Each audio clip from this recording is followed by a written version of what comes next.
വാർത്തകളിലേക്ക്. കോഴിക്കോട് മുക്കത്ത് 8 കിലോ കഞ്ചാവുമായി ബംഗാൾ സ്വദേശി അറസ്റ്റിൽ. പശ്ചിമ ബംഗാൾ സ്വദേശി ഷാജഹാൻ അലിയെയാണ് കുന്നമംഗലം എക്സൈസ് പിടികൂടിയത്. താമരശ്ശേരി 1-ാം ക്ലാസ് മജിസ്ട്രേറ്റ് കോടതിയിൽ ഹാജരാക്കിയ പ്രതിയെ 14 ദിവസത്തേക്ക് റിമാൻഡ് ചെയ്തു. മുക്കം മണാശ്ശേരി അങ്ങാടിയിൽ ഇതര സംസ്ഥാന തൊഴിലാളി താമസിക്കുന്ന വാടകമുറിയിൽ നിന്നാണ് കഞ്ചാവ് പിടികൂടിയത്.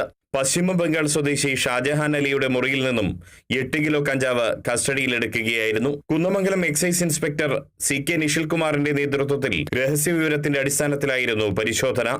ബംഗാളിൽ നിന്നും ട്രെയിൻ മാർഗം കേരളത്തിൽ കഞ്ചാവ് എത്തിക്കും. അതിനുശേഷം മൊത്ത വിൽപ്പന നടത്തുകയാണ് ഷാജഹാൻ അലി സ്ഥിരമായി ചെയ്തു വരുന്നത്. 1 കിലോ കഞ്ചാവ് 25,000 രൂപയ്ക്കാണ് ഇയാൾ വിൽപ്പന നടത്തുന്നത്. നേരത്തെ താമരശ്ശേരി സർക്കിൾ എക്സൈസ് നടത്തിയ പരിശോധനയിൽ 1.5 കിലോ കഞ്ചാവുമായി ഇയാൾ പിടിയിലായിരുന്നു. പിന്നീട് ജാമ്യം ലഭിച്ച് പുറത്തിറങ്ങിയ ശേഷവും ലഹരി വിൽപ്പന തുടരുകയായിരുന്നു. മലയാളികളെ കേന്ദ്രീകരിച്ചാണ് ഇയാൾ കഞ്ചാവ് വിൽപ്പന നടത്തിയിരുന്നതെന്ന് എക്സൈസ് കണ്ടെത്തി. വൈദ്യപരിശോധനയ്ക്ക് ശേഷം പ്രതിയെ കോടതിയിൽ ഹാജരാക്കി റിമാൻഡ് ചെയ്തു. Kerala vision news, Kozhikode.